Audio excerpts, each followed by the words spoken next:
Hola, ¿cómo están? Dentro de el área de taller técnico profesional, en el nivel de quinto año, en la orientación de maestro mayor de obra, lo que vamos a visualizar ahora en este tutorial es qué elementos necesitamos para dibujar nuestra planta arquitectónica, para poder representar correctamente una planta arquitectónica y presentarla ya sea como preliminar en un municipio o lógicamente después agregando otros elementos más, presentarla como de manera definitiva, ya sea para la construcción, para un relevamiento, para una remodelación.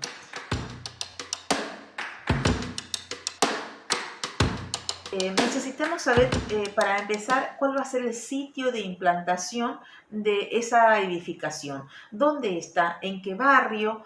¿En qué manzana? ¿Cuál es el número de lote? ¿Cuáles son los datos catastrales? Esos datos catastrales se obtienen en un plano denominado plano de mensura. En el plano de mensura figuran todos los datos que necesitamos para poder representar esa planta. Están los datos exactos respecto de sus dimensiones, respecto de sus formas, respecto de sus niveles y los datos complementarios para nuestra carátula y también, por supuesto, para este proceso, para el proceso de diseño o de dibujo.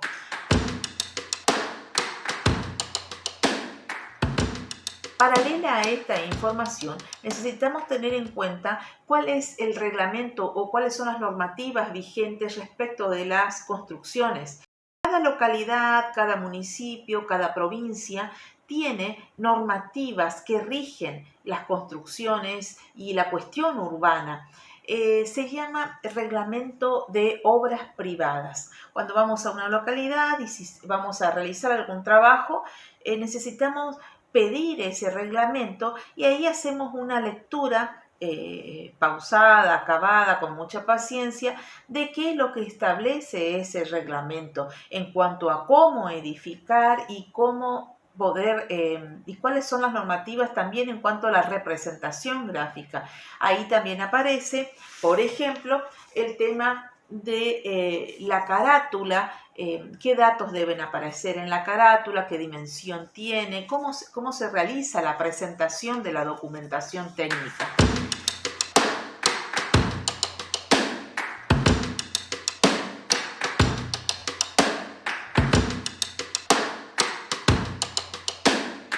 Teniendo esos datos, lo que nosotros vamos a hacer es, ya estando en el ámbito del diseño o del dibujo, nos vamos a sentar con toda esa información a realizar nuestra planta.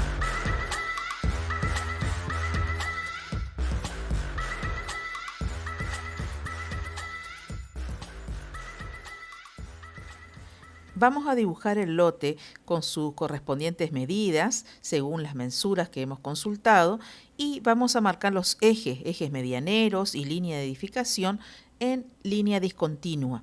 También van a aparecer las veredas reglamentarias y ochava en el caso de ser un lote de esquina.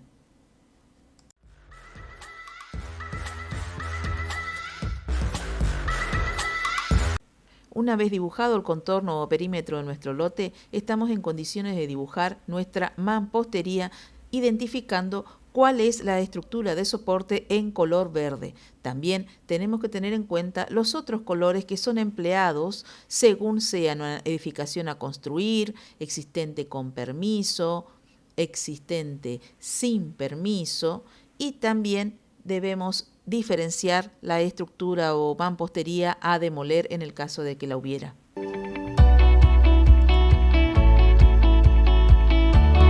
Teniendo definido nuestra caja muraria, estamos en condiciones de realizar las marcaciones de nuestras aberturas. Tenemos que tener en claro cuál es su tamaño, su tipo, cuáles son los elementos que integran cada abertura, el marco, la hoja y de qué tipo y tamaño son cada uno de estos elementos. Debemos tener en cuenta al dibujar cuál es nuestra escala de representación. Si es en 1 en 100, no precisa mayores detalles en el dibujo, a diferencia de si estamos dibujando en otras escalas como la 1 en 50 u 1 en 20.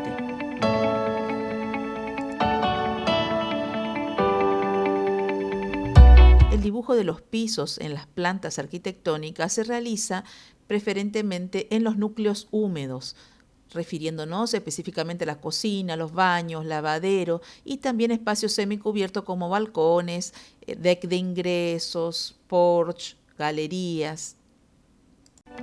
El dibujo de una planta con destino para ventas, por ejemplo, de departamentos o de viviendas, la representación de los muebles y de todo el mobiliario en general es mucho más amplia y colorida.